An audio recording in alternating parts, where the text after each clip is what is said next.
Europe 1, il est 6h16. Vous écoutez Mathieu Béliard et c'est l'heure de l'invité inattendu tous les matins. Un sujet d'actualité et une voix que l'on n'attend pas pour en parler.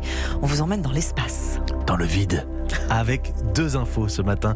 Élection en Pennsylvanie et un astronaute a voté depuis la Station Spatiale Internationale. Je voulais le dire absolument, même si c'est pas la première fois, c'est toujours étonnant. Mais là, c'est nouveau. Un Français, un Girondin, entrepreneur qui voyage beaucoup, qui vit à Seattle, il a envoyé du vin dans l'espace. Dans la Station Spatiale Internationale, ce Français, c'est votre invité inattendu en direct des États-Unis à Seattle, Nicolas Gaume.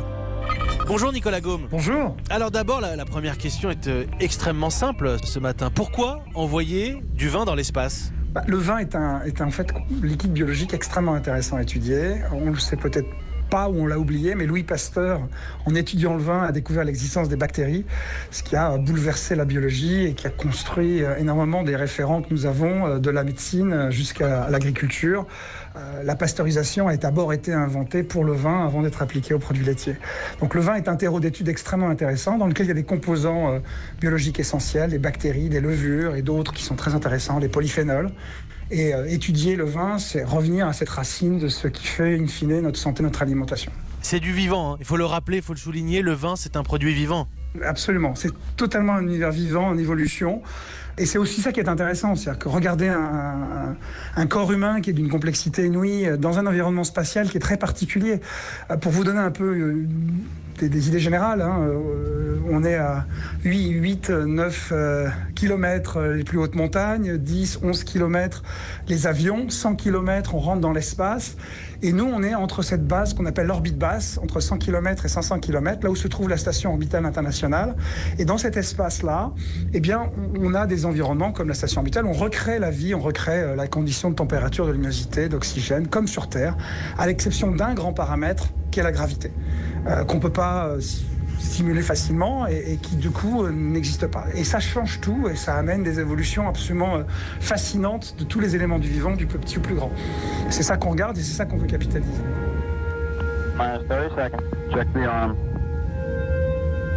Je voudrais qu'on ait une pensée quand même pour les locataires de la Station Spatiale Internationale. Un Français leur a envoyé 12 bouteilles de vin et ils n'ont pas le droit de les boire. C'est du sadisme. On l'a envoyé comme un terreau d'études. Ceci dit, on sera extrêmement heureux quand ils reviennent sur Terre d'ouvrir une bonne bouteille de Bordeaux avec, bien sûr. Est-ce que le vin, justement, va revenir sur Terre ? Absolument. L'idée, c'est que... Donc là, on annonce notre première expérience.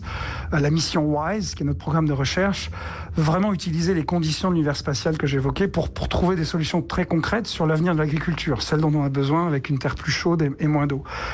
Donc ces bouteilles de vin, c'est la première des expériences. On aura 5 autres lancements. Le second aura lieu cet hiver, le troisième au printemps prochain.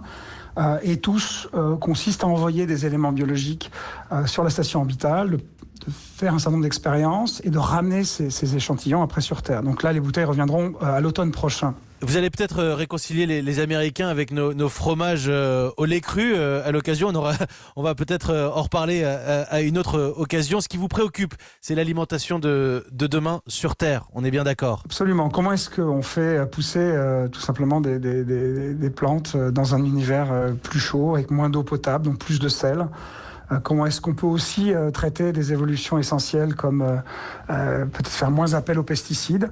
Donc si je dois vous raconter en 2 mots le principe générateur, c'est que cette absence de gravité est tellement un stress puissant sur les éléments du vivant que beaucoup de ce qu'on va envoyer va mourir, mais ce qui va survivre va évoluer d'une manière très accélérée. Et l'idée, c'est qu'en ramenant ces différents éléments, on aura des éléments végétaux qui auront évolué plus vite qu'il l'aurait fait sur Terre pour s'adapter au changement climatique. Et ayant survécu au stress le plus grand qui est l'absence de gravité, nous pensons qu'ils seront plus efficaces pour résister à des variations de température plus fortes avec plus de sel parce que moins d'eau et l'environnement malheureusement que nous sommes en train de faire pour notre Terre. Je tiens à préciser aussi que vous n'avez pas voulu que cette initiative passe pour une opération marketing. On ne connaît pas les châteaux qui sont à bord de la Station Spatiale Internationale.